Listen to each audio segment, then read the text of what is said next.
Swim Things in Blue Springs, your one-stop shop for all things swim. Pools, spas, patio furniture, swimwear, and accessories. Visit them in Blue Springs or at www.swimthings.com. At Berkeley, every year on our weight shirts, we had a different quote. And one year it was, "Real living is living through others." And I forgot who said it, but I just never really understood that quote. I was just like, this is kind of dumb. Like, why would you not want to live for yourself? Like it seems like everyone else is just kind of out there just trying to grab everything else. Why am I the only one thinking about this? And now it makes more sense.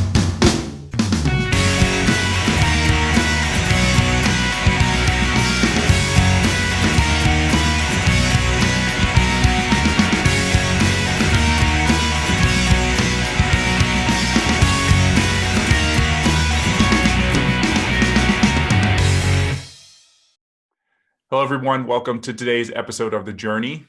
Our guest is a collegiate national champion swimmer and was also one of the top high school swimmers in the country. And after some time away from the pool, he's back in the sport as a coach. And we're happy to have Tyler Messerschmidt with us today. Good to see you, Tyler. How are you today? I'm doing great, guys. Thanks for having me. So we talked to you earlier before the show about you wanting to write a book, but you had stated that because you've only lived a short amount of time, you say that your book would only be, halfway written. I would say the life and the experiences that you've had would accumulate to probably more than the average person would experience in their lifetime. So what do you think you would write about to show and teach other athletes or just people in general how to go about life and kind of go through those hoops and valleys? Yeah, that's a really great question. I think that's something that I'm kind of pondering with now. I always felt through the sport that I was kind of more or less the black sheep, just kind of someone who really wasn't in the swimming community as well. Maybe not as financially equipped, and so I just always kind of felt that I was the outsider in that kind of aspect. And I just feel like maybe that's something that needs to be talked about more in the sport, just like the differences of that. I mean, now you have people just like Michael talking about mental health and stuff like that, and I feel like that's something that's so important. I know just of different, I don't want to say too much, but just the different teams or coaching styles, and just kind of how you kind of navigate that aspect as well, and just kind of how that shapes really your outlook on the sport. And for the longest time, like, I hated swimming. I hated it, but on the flip side, it was that was kind of my ticket out of Arizona. That was my ticket kind of out somewhere. And you kind of battle with this the thing as well of you see these people who go to practice every single day and they love it, and it's almost like you feel like an imposter, but then you have the mindset of whatever you're going to do it well. And so you're kind of battling with this, like, man, do I want to play basketball? Or do I want to play like an actual, like a sport that I love? Or am I going to do a swimming? And so it's just, yeah, there's a lot of, yeah. Yeah, it seems like a lot, but I've watched you since you were a high school swimmer, and on the outside, as everyone knows, I mean, you were a really good swimmer. I mean, you were, as I said, one of the best high school athletes in the country. You went on to be really good in college. So for me to hear that you felt like an outsider, and for you to say that you actually, there was a point where you hated swimming is a little bit surprising to me. But I guess I shouldn't be surprised because, as we've heard, like you said, from Michael Phelps, he felt he had some mental health issues. So, it really is the essential, don't judge a book by its cover, because sometimes what you see is not really what's going on. But really, I think what stands out here, Tyler, and maybe you can kind of expound on this, is did feeling like an outsider make you want to be a better swimmer to prove that you belonged? Yeah, that's kind of a great point. I kind of grew up around sports my whole life. I played basketball, I played football, soccer, everything, and that was just like my love. I was such a, like, a like an introvert as you would. I'd go back home and I'd only play Madden or only play FIFA, and that's all I would do. That's just what I loved. And I just kind of was naturally kind of good at sports, and that just was my kind of like outlet on life. There was really nothing else that really was really going on in my life, really. I mean, you know, it was just I don't know, you watch so much of like your idols and like your athletes, and you want to know like really what do they have that's different. You know, I have the size, like I'm 6'7", like there's no reason why I shouldn't be doing something with my body, or so I was. That was my mindset, and I really got into like what was the like psyche of that, or what was like the mental thing about that, and I got really good at that. And now being a coach and kind of taking a step away from that, I'm realizing, you know, I was really only good at what I did because I did the stuff behind the blocks better than most. And that's just kind of I don't want to use the word swagger, but that kind of mindset of like, you know, I'm going to do this, or like, you know, you guys are racing me, I'm not racing you. Like that was just kind of how I approached life. And, you know, I guess it kind of hurts you in the long run because you always kind of feel like no one understands, or no one kind of gets you, or no one, you know, but got me to where I was going, I guess. But yeah, and how, as we see on your shirt right now, you're with Scottsdale Aquatic Club, and you're a coach there. You were a swimmer there at one point. Are there any swimmers on your team right now that you feel could be the next great swimmer like you were? Yeah, I feel like we have so much, and we have a wonderful coaching staff. Bob Platt, Kevin Zacher, like just a fantastic coaches. And this national group, I think they don't really realize how great of, you know, a coaching that they really do have. And just kind of, you know, with me kind of traveling around and, you know, representing the country internationally, just like you get to kind of meet so many other different coaches and so many other different swimmers, and know, you know, it's like there's more than one way to skin a cat. And like, it's just how you kind of go through it, and just being able to pick and choose that. I mean, really, you know, is there a couple swimmers? Yes, we have a ton. I don't want to call anybody out because I'm going to forget everybody, but I really think it really boils down to, you know, when you're there, be a present, be mindful. You would be so surprised if you can just have an hour workout and you just want to stay there mentally. It's okay if you drift off, but if you kind of say, hey, I got to catch myself and bring myself back.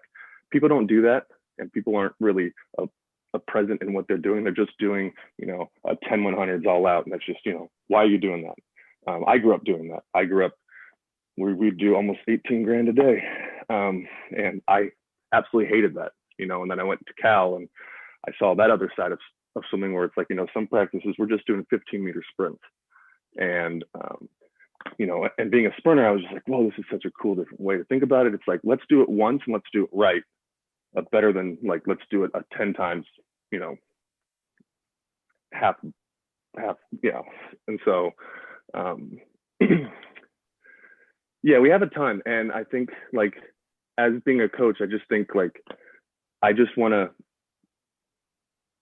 teach these kids things I learned later on in the road. And I feel like if you learn those things sooner, that's how you get to the next level. You can just sit there and train as hard as you want, right? But if you don't really know, you know, what you're doing or why you're doing it, or, you know, that's, I think, the key to everything. We have, you know, I'm sure you see from a lot of our national success. I mean, we have a ton of a great national group kids.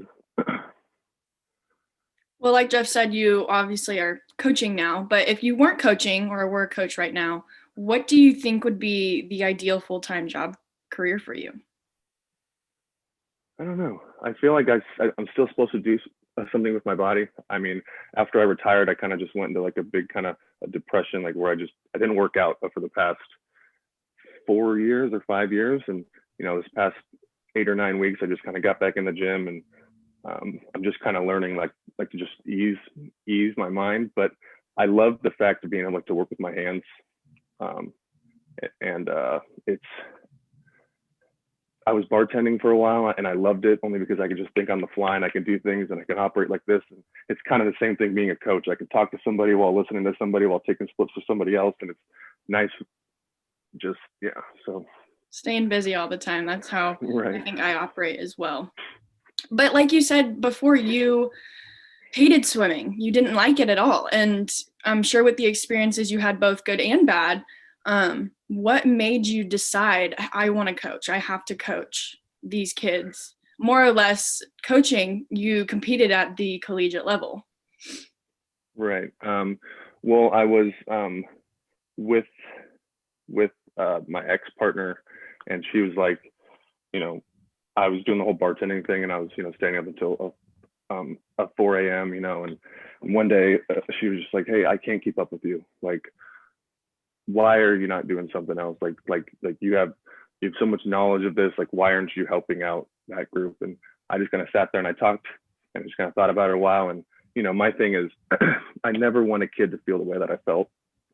And, whatever that means, like if you want to come to me and talk to me and say, hey, you know what? I want to be fit and I want to hang out with my friends. Awesome. Like, we got you. But there's different ways to measure as a success. And I just feel like that's just kind of why I'm doing what I do, is just to, help the kids or help these athletes or young adults, just find themselves. And yeah. So you said that you had played a lot of sports, and in Arizona, it really is the kind of place where a lot of everybody wants to play a lot of sports, because you have that kind of the weather is always good to be able to play a wide variety of sports. So in the end, why did swimming take a hold of you more than the others? The short answer, I was good at it, and that's just being honest. Swimming is so didactic, if you will, where it's just, there's a time, and no matter where you are in the country, from the podunk town in Goodyear, like you can literally say, no, I'm, this fast or that fast. And with like other sports, is just a lot of politics of, how many minutes did you play, who'd you play, and just that kind of juxtaposition, if you will, just of the two different realms of, an individual sport or like a game, was just kind of like, I couldn't see myself really attending a junior college, being that I already had that a success, and I knew, and it just came easy to me. And it's really disrespectful, and I'm sorry to everybody else, but it really came easy to me. I mean, obviously mentally it didn't, but it was something that, man, I'm really good at this. This is something that I can do, and I can provide something better for myself, so. And I think probably on one level, you mentioned you're an introvert. I think swimming is kind of the ultimate introvert sport. I mean, you're pretty much in your head the whole time. I mean, your face is in the water. You're alone with your thoughts for a long time. I mean, I'm an introvert too, and I know that kind of feels a little bit. I don't want to use not necessarily the word safe, but you just feel better when you're in the water. And the team environment sometimes can be very exhausting. Was that kind of a factor as well? Really, no. I mean, my club team was very small. And so I, like, if anything, it was more of I would get a lot of crap if I missed, which I went to 3 practices a week. Out of a given 10, I probably went to 3. So it was constantly every day, oh, Tyler, where were you? And just that kind of anxiety. I'm not sitting here and going to complain about that. That anxiety just kind of triggers you to like, well, then I don't want to come here. I don't want to do this. And then your coach is not going to get into that yet, but it's yeah, I feel like I just was so in my head as it was, where I just wanted to get out of here so bad. I wanted to, like, I got to travel at a really young age, and I just was like, Arizona cannot be it. This can't be everything. And I just was like, I don't care what it is, I'm getting out of here. And I found my ticket, and I can do it. And so everything else, and I guess I want to apologize, like, to all my friends that I lost and stuff like that, but I just was so nothing else really kind of mattered. But then again, I wasn't as focused as I should have been. So it just is kind of a weird, like, taking the easy way out, I guess. But yeah. Right. Well, see, this pressure that you had, it sounds like you put a lot of pressure on yourself to, like you said, you wanted to get that life that was outside of Arizona. Was there also a lot of pressure from others to perform well as you progress through the sport? Um, no, I don't think it was pressure from others. Um, because it is kind of an individual sport, like I kind of wanted to be talked about. I wanted the attention. I wanted to walk into a pool and have people like, who's that? Like, who's that? And it just is something that I kind of craved. I mean, I was signing autographs in high school for swimming, like that for swimming in high Yeah. school. Who am I, right? But that was the only life I knew. Like that was the only life was that, man. I'm like, and so I just wanted that, and I was just, even if I came to 3 practices, I mean, I bet you the practices that I was there, like I was 100% there, and I was, yeah. Well, talk about the attention you got in high school, breaking that high school state record in 2010 by none other than Gary Hall Jr., Olympic gold medalist. I mean, that's about the pinnacle of anybody's career as a high schooler. When did it become a realistic goal of breaking that record and going 43.7 in the 100 freestyle? Um, Maybe my junior year. I just would tell myself, okay, I'm gonna go this time, and I just, almost like the law of attraction. I just would kind of, I everything else wouldn't matter. I was like, okay, I'm gonna go this time, and this is just like what's gonna happen. It was, it I guess was planned out more than I thought in my head, but just because I kind of like made that reality, or I made that kind of a possibility a reality by just accepting nothing else. Um, so it's a little mix of, yeah, it probably was just that year or year after that, um, yeah. Interesting. So you talked about going to 3 swim practices a week. I would imagine you can't train to go 43.7 and only go 3 practices a week. um, but it's true. I was playing basketball probably 2 hours every single day. Always running around. I had one of my classes in high school, sports and PE, where literally we would just play basketball for an hour and a half, and we had block schedule. And so at least every single day I was like running, dunking, like that's, or playing football, like that's what I was doing. And I always told myself I was an athlete first and then a swimmer second, and just kind of, that's, yeah. Interesting. That's so interesting. Well, you got your ticket out of Arizona. You got to go to Cal Berkeley, one of the best swimming schools in the country, one of the best colleges in the country. Did the college environment feel easier to handle or more difficult than being a high schooler? Um, yes, in every single aspect. The aspect from the social interactions to class to, I'm I'm basically the big fish in the little pond in Arizona, right? And then, especially on my team, and then you go to Cal, where I don't want to say you're the little fish in the big pond, but you're the little fish in the big pond, and now you have to go to 10 practices a week. Yeah, no excuses. You can't make it on 3. Oh, but there was times where I didn't go, and I had to have a roommate got out of the pool and had to run back to my apartment and come get me out of bed. So that's fun, but it just, yeah. Amazing that you were able to do that. I can't imagine Dave Durden kind of taking any of that from you. I don't think he knew really what to expect. I think he was just like, oh, this guy's a great swimmer, but the Bob Platt, I'm sure. Yeah. Let him know.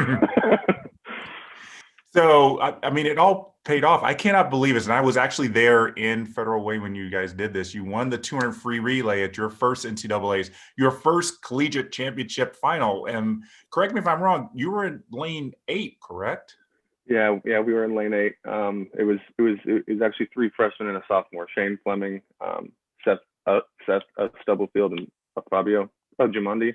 And we weren't supposed to be there. we were just kind of youngins from the outside, and then all of a sudden it just happened.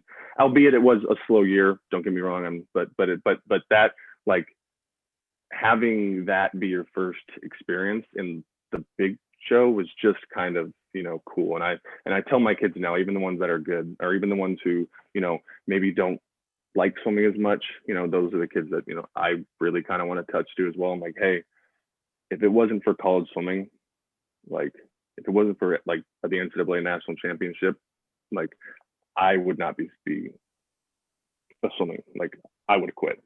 That meet is such a different meet. It's different than anything else. And maybe I was, maybe I did have the nicer end of that, but that meet, it was not a normal swim meet. It wasn't a, you only shake somebody's hand when you win type of deal. It was just kind of like all out war. And it actually felt like, oh, this is actually swimming. It's not, nice kind of, okay, everything's good, everything's great, I want to thank this person. And it was like, no, screw that, we're doing this, we're doing that. Like, and it just was such a, like, this is the mentality that I'm in, is like that. It wasn't a, yeah. So. Well, it sounds like you were a warrior swimmer. Yeah, I just liked to race, I guess. That was just kind of my thing. I loved it. I even to a point, like, in practice, like, I couldn't really even go the times that I would go, in a meet, just because the way that I realize now that I was just so, like, almost like an out of body experience. It was just kind of like, this is like, I was just so mentally there, and I was so mentally ready to race. That was hard to mimic in the practice pool when I was there. Did you start to enjoy swimming a little bit more? In college, yes. Yeah. That kind of team environment. But Dave Durden's one of the best coaches in the world. I think he doesn't get enough credit for, he's the best manager. And I think, you can be a coach, you can give great sets, you can give great advice, but to manage a group of people, a group of, some of the best athletes in the world, and make them, be friends, like, I don't know how you would do it. There's a bunch of egos in the room. There's a bunch of, like, testosterone, I guess, if you will. Like, that would be extremely difficult. And the way that he manages it is just so effortless that it really, made, whether he was doing something or not, he made me feel like an individual. And I just feel like many big teams, or many, other athletes look at Cal and go, man, it's just a bunch of, this and that. Like, no, it's so different. It's all credit to Dave. So everyone goes through those peaks and valleys in their lives, kind of what we talked about with you. And you kind of had a valley in 2013 when you were actually academically ineligible to compete at the 2013 NCAAs. Were you still able to practice with the team? Yeah, so I was, I went to the Olympic Training Center. We have a 2-week training camp in right after Christmas, and I was kind of swimming there, but it was kind of in, like, the realm of, like, am I going to get dismissed? Am I not? And then I got word that I was, and then I got a flight home the next day, and I flew home. Then I came back to Arizona, and yeah. Did that change? I mean, I can't imagine that helped your outlook on the sport, even on life itself, because, I mean, you're basically completely uprooted from this place that, as you said, you really enjoyed. What happened in the time that you spent back in Phoenix with Scottsdale Quad Club that maybe helped you stay in the sport? Yeah, I guess it was just like a wake up call of just kind of like how mindless I really was approaching life. And that was at the time, I know there's a lot more of swimming media now, but you talk about in every single stream or every single outlet of every swimming media was, my picture on it and saying, oh, you're getting dismissed. And it was just it was a knock on me and in my psyche, because it was like, it wasn't that I wasn't good enough. It was that I just didn't do it. And that just is kind of like almost worse than like completely failing. It's like, you know, dude, why'd you do this to yourself? You're an idiot. And just kind of, you know, it really kind of made me want to get there more, but it kind of, it's a weird question, only because I was still, even when I went into college, I was still kind of battling with this whole thing of, do I really love swimming, and do I really want to do this? Because this is something that really only brings me, you know, it brings me joy once a year, or one time a year. You know, do I really want this? I really, just because of my kind of upbringing, I hated the process of practice. I hated, like, we would do 10 500s, just send 1 to 5 twice. Why am I doing this? I mean, I'm glad I did. Now looking back at it, I realized having that in my locker, I was able to do things in college that probably other people wouldn't have. But I just was so sour about the sport anyways. And I just was like, you know what, I just got to finish my 4 years of swimming. And that just kind of how it was. I mean, I had a wonderful a partner at the time too, who just was like, you know, I don't care. Oh, you're packing your stuff, we're going home. And then I went home, and she made the 12-hour drive home with me. And she helped me with online courses, because I had no idea what to do. First person in my family to go to college, you know. So my parents were even just like, you know, hey, go do you. I mean, no knock to them at all. They just didn't know even what the process was to even do any of this. And so it was just kind of me just kind of navigating everything on my own. And yeah, I guess, yeah.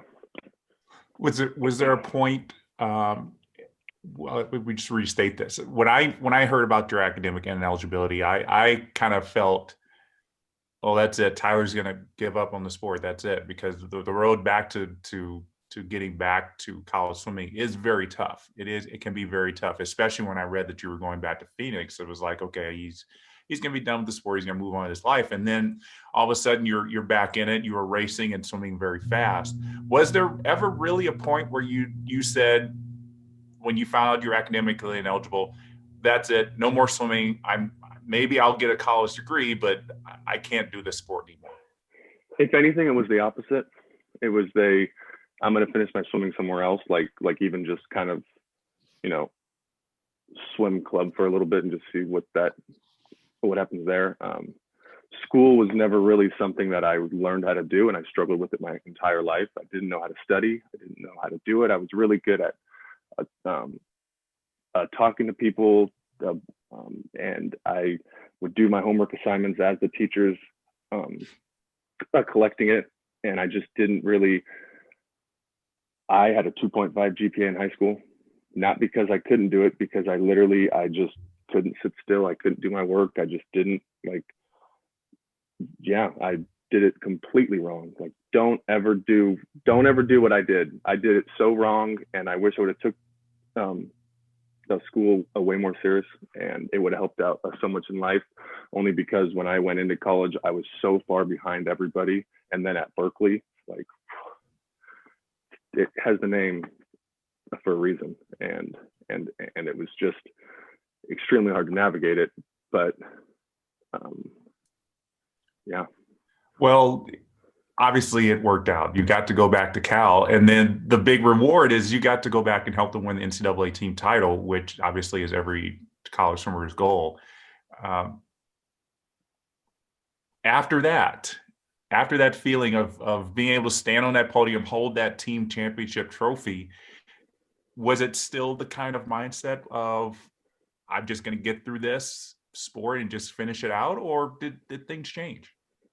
Yeah, things kind of changed a little bit. I mean, when I came back, my academic advisor, she kind of pulled me aside and she's like, hey, have you been tested for ADHD? And I was just like, at the time I had no idea of like mental health or anything. And she's like, no, and I kind of felt offended. I was like, what do you mean? I'm not a kid who's jumping off walls. Like, Like I don't. And she's like, no. And then I went through over 30 hours of testing with a doctor, a one-on-one testing, and just kind of found out just kind of more how my brain kind of operates. And that was just kind of nice to know that. And I think just kind of after coming back, I was just kind of struggling with this whole like identity of, you know, who am I? You know, I went to Berkeley, but then it's almost feeling like okay, well then what are you studying? Like, what'd you go to Berkeley for? I'd be like, swimming, you know, I kind of felt like I was throwing away something as well, and kind of an imposter, if you will. So it was just, yeah, I think that ultimately was probably my downfall in swimming though too, is because I was in my high school years, I had like a roadmap or like a video game map where it was just high school, a lot of success, and there was boom, and then a success at the NCAA level, and then after that was just a bunch of clouds. And I just never really, I don't know if it was me not wanting to admit it to myself, because I guess admitting goals is like a extremely a vulnerable thing, but I just kind of, it just felt weird after that. It felt like this was supposed to happen, and what am I doing with my life? Like, and so like, is swimming really the answer? Because I'm not really doing something that I love. Like, so what are you doing? And yeah, So we pulled a quote from a recent Facebook post that you recently posted that kind of resonated with Jeff and I, and it states, you know, I'm learning to be much easier on myself and to love the process and not be infatuated with only the destination. The destination does not exist. The journey is all we have. So when you were one of the fastest swimmers in the United States, both as a teenager in high school and then in college, what was the destination for you? I had to get out of Arizona. I mean, I had to go to college. That it was just, and whatever it was, it's just kind of what it was. It wasn't a, you know, a process thing. You know, it was just, this is how I'm going to do it. I didn't like, I hated practice. I hated like the process of it, but going to races, I enjoyed that more than anybody in the world, you know, and again, that only happened, you know, once every year, twice every year, you know. And so just kind of, I think now being able to take a step back and being able, like, I'm so thankful of my job and where I'm at and have a wonderful opportunity here. And it's kind of got me to just kind of think like, you know, the everyday is just as important. Like you need to be able, like, to love what you do. And I think it just kind of, it's just,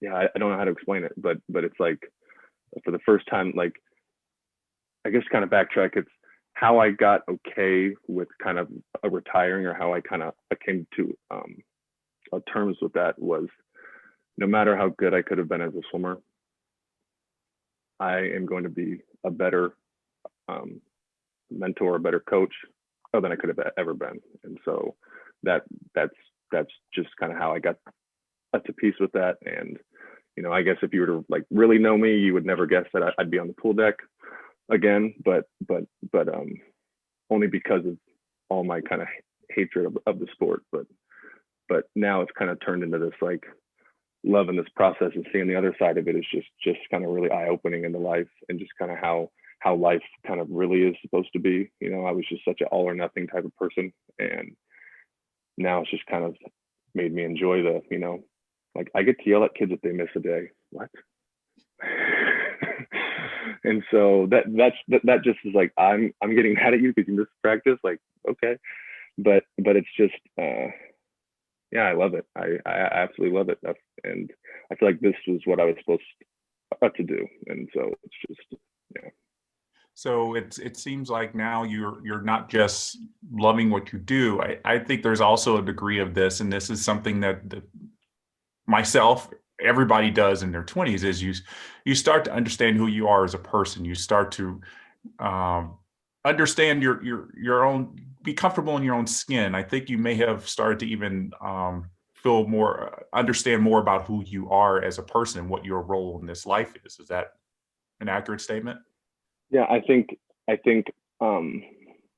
coming to terms with knowing that that's an ongoing process, I think is something that's helped me. Like, is still knowing that, like, hey, you can, like, it's like life's about how you react to things, not necessarily what happens. And just like having that kind of power, or in my mind, I see it as like this is something that I have a full custody over. Like I,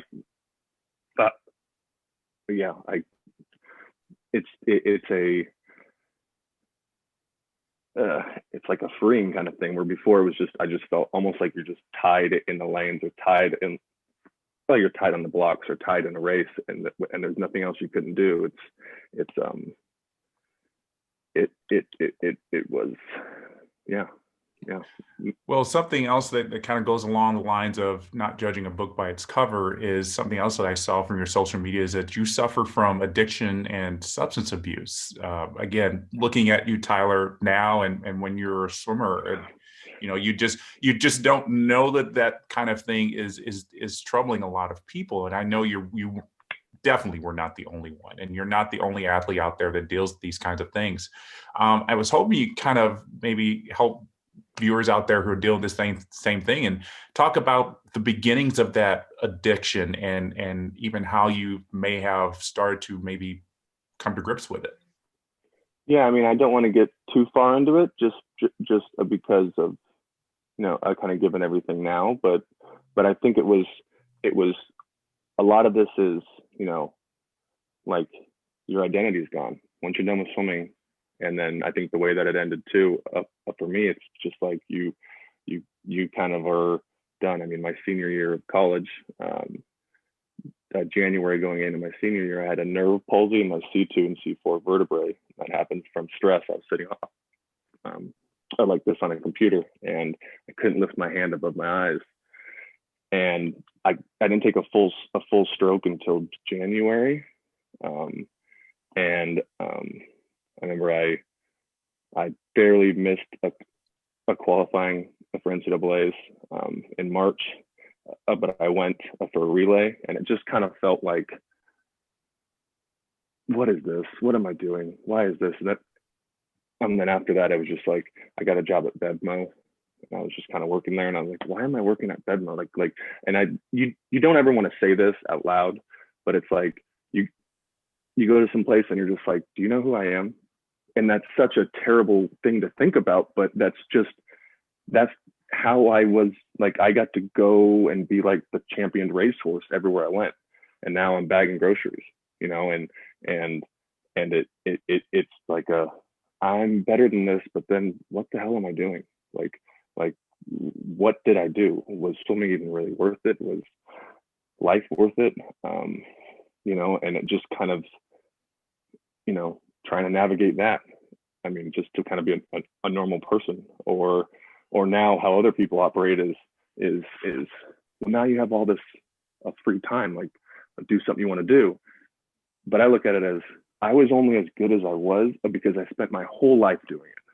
And I'm not going to do something that I'm not as good, or I'm not going to do something and not be as good as I was at the other thing, if that makes sense. And so it's like, just kind of struggling with that kind of concept of what's really important with life, and not to be like negative, but nothing matters. So you create the happiness, or you create, what you want out of this. I mean, like, you're going to see things different than you're going to see a color different than I see a color. So I think the only person who's really making me unhappy is you. And I get a lot of the chemicals, or the chemical side of it and stuff like that, of like your brain. But you're going to do something so much better if you do something you love. And if it is bagging groceries and you love it, then be the best grocery bagger in the world, and nobody can say anything because you're the happiest person in the world. Like, you don't really know. And so I just kind of slowly started to just enjoy the process way more. And I just never had that look in life. I never was excited like to learn something or to go to class and start my journey, if you will, of kind of learning a new subject or learning a new area of expertise. So yeah. Well, how were you able to? It sounds like it was a very difficult road to rise out of that, and as I've heard from many people, I mean, to deal with these kind of things, you never are really cured of it. So how are you able to continually work to escape all of these kinds of demons that are? I really do know that there are probably demons in your head that are trying to tell you these things that probably aren't true. Yeah. Really, it's every single day I go into work, and and I see all these kids, and just how they greet me or how they interact with me is just something that just kind of inside my head, it just kind of lets me know that I'm doing something right, and I'm doing something that's like making an impact. And it's kind of we had these at Berkeley every year on our weight shirts, we had a different quote. And one year it was, "Real living is living through others." And I forgot who said it, but I just never really understood that quote. I was just like, this is kind of dumb. Like, why would you not want to live for yourself? Like it seems like everyone else is just kind of out there just trying to grab everything else. Why am I the only one thinking about this? And now it just makes more sense. It's like, it's like, I would joke around and like, it's even now, I get up at 4 a.m. every morning now, and I climb back in bed at 7 a.m. And I sit there and I just go, you know what? It's 7 a.m. I woke up at 4. I just laughed out loud 8 times, and it's not even 7 a.m. yet. Like that kind of like, I've never had that appreciation of life ever, and yeah, it's just weird how that just puts everything into perspective where, really it's just really about that. It's really about, it's 7 a.m. I get to go take a nap at 7 a.m. and I already laughed out loud 8 times, like a genuine laugh. Like not many people get to have that opportunity. I get to wear flip-flops and I get to roast high schoolers all day. So it's really rewarding too. And so. Well, I think that sounds like the biggest key. I think everybody needs to know is laugh 8 times before 7 a.m. Most people, I know there are a lot of people who go through life and they are just like you were. You're so tunnel vision on trying to do something and be better, be the best at something that you don't really look around and see that this is where you were meant to be. This point is where you're meant to be. And I really do like that you talked about laughing 8 times. I really am taking that to heart, because that is something that I don't think you were able to do in the previous 20 some odd years of your life. No. And it's It's pretty amazing, Tyler. I really do appreciate it, and it really does sound like you're in a better spot with your life. With that said, you said you've kind of gotten back into the gym. I've seen almost every social media post of you is at the gym, and you look like you have a smile on your face. You look like you're really enjoying it. Is there a possibility of you getting back into the water as a master swimmer, or even just swimming for fitness at all? No, I like to say, I joke around and say, I retired 17 times already. I'll get back in one week and just like, all right, I'm back in it. And I just no, I don't, you know what, at this point, I'm not even going to say anything, because I might wake up tomorrow and I might go buy something that I don't even really need. And then I'm going to end up doing that. And I don't want to say that, but it is, I will say that kind of coaching, when I do get in the water, and it's few and far between, it is easier to swim now, because now I'm understanding what I'm doing and how I'm doing it, and I can kind of use that. But who knows? I won't hold you to it, Tyler. I'll just say that. Please don't. But it's just really great to see that you're getting back into it, and I can't imagine mentally how hard it must have been to even get back onto the deck as a coach, knowing everything that you went through as a swimmer. But I'm sure the kids are really appreciative, and I think just for you, I think, as you said, you probably aren't even looking to be a coach, but you're just trying to be a swim. You're not trying to be a swim coach. You're trying to be a life coach. That kind of right? Yeah. I just I just know what it's like to just kind of say, how you're doing, fine, or like have like a reason why a coach is asking you something. I mean, even now I'll kind of go and be like, hey, how you feeling? And they'll look at me, I'm good. I'm like, how's your body feeling? And I'll just get really awkward. And I'm just like, no, I just want to know these things, because then I know in my head what I need to do, like later on, like I need to plan this because, oh, your legs are tired. Okay, we need to like I want to help these athletes find more of a voice for themselves and learn how to think for themselves, like learn how to talk for themselves. Like there's a way to do it, and there's a way to be respectful about it, and there's a way to be an advocate for yourself about it, and finding out really what that is. And there's more than one way to do this, but it's, I think, having that person who, I'm not too far removed, I'm not like too old, but I'm not too young to kind of be with them. But then at the same time, it's like, all the kids will laugh and joke or kind of say something, and it's just kind of, I can look at them, it's like I can look at them and go, don't pull that on me. Like I did it. Actually, I was better than you, so don't even try to. This is not going to happen, and you can't like it's. I don't say like a wit, and I don't want to use too much slang, but it's just, I'll give it right back to you. Like, you're not quicker than me, right? In all aspects, but if you want help, let's do this. I want to help you out. This isn't about me, but it's about how we're getting there, I guess. If that makes any sense. Yeah, and that's very good, and I think they're really appreciating that. And they may not appreciate it at the time, but as many swimmers do when they look back on their lives, sometimes they look back to the coach and say, "Yeah, that was helpful." Yeah, hopefully, if they listen. Tyler, I really appreciate you joining us today. It's been really interesting to learn about your life and how you're getting to this point in your life. And I know there's a lot more to come from you, and we're really anxious to see where life leads you. And thank you very much for sharing your story with us today. Yeah. If I could say one more thing real quick. Sure. If anybody's really battling with anything, please speak up. First and foremost, you don't realize who's looking up to you, who is watching out for you, and you'd never know those things until you say it.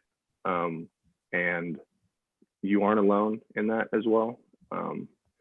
And I've just kind of learned, the more vulnerable I've become, the stronger I felt. And so just